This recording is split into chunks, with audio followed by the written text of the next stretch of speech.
Assalamu alaikum wa rahmatullahi wa barakatuh. Sabah al khair.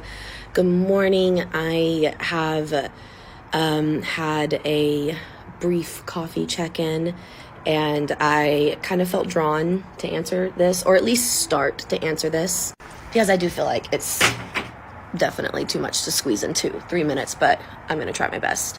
It's really hard to talk about like a lifelong reversion story in 3 minutes, but we're going to 2 minutes and 30 seconds now. Okay. So I grew up Christian, wonderful Christian family. I'm not one of those people that have a bunch of religious trauma.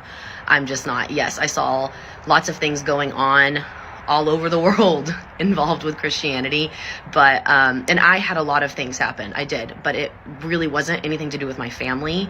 My family did not cause me religious trauma whatsoever. Some of the community, some people outside of the community, etc. But to make it very clear, I did not revert to Islam because of my family, because of some crazy religious trauma. That wasn't it.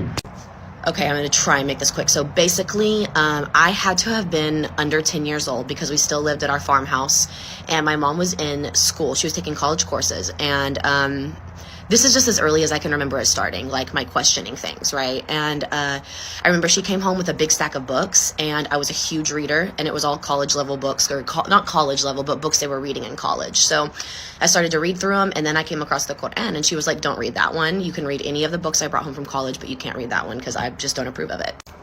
I did. I definitely tried to read it. I went through all of her books, the ones that I was allowed to read, and then I was like, there's one more I'm gonna try.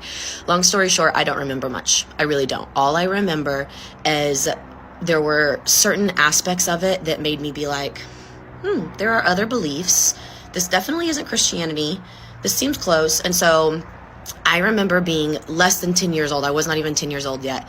And coming up to my mom and being like, explain the Trinity, explain why we believe that this man is also a spirit and also God, but also died, but also reigns over us, and his sins are going to automatically, or our sins are going to be automatically erased if we believe in him because he died. But what about all of the things, and I remember trying to dive into this with her, and I was not even 10 years old yet, and she couldn't explain it to me. I remember going to church camp after church camp after church camp, and nobody could explain it to me. I went every single summer for months. Like, I went to 2 to 3 different church camps, and no one could ever explain it to me. They couldn't answer a lot of my questions. So me reverting to Islam and me starting to fall away from Christianity and realize it wasn't my religion started very early.